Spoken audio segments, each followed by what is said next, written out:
My tire pressure light has come on. What should I do? Well, there's a couple of things that can cause the light to come on. First of all, you need to determine, is it solid or is it flashing? The two things that will cause your tire pressure monitoring system light to flash would be overpressure in the tires, if you have too much air in a tire, or the other is a communication issue.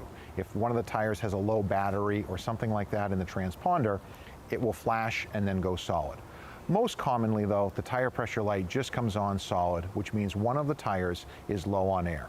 If your tire pressure light comes on when you're driving, pull over and brake slowly until you can get to a safe spot where you can check your tire pressures. At that point, once the vehicle is stopped, you can pull off your valve cap, use a simple gauge that can be found anywhere, and check the tire pressure on each of the tires.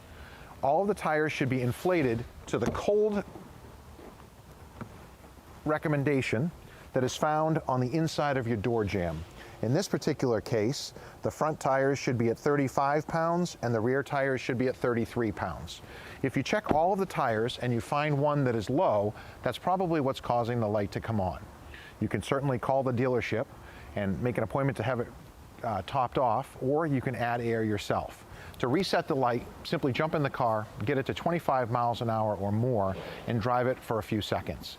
After about a half a minute or so, the light should clear, indicating that all of the tires are at least at the minimum recommended setting. If the light stays out, congratulations, you fixed the tire pressure and no further action is needed. If by chance the light comes back on, at that point you do have a small or slow leak, and we would definitely recommend bringing the vehicle in so it can be serviced by a technician.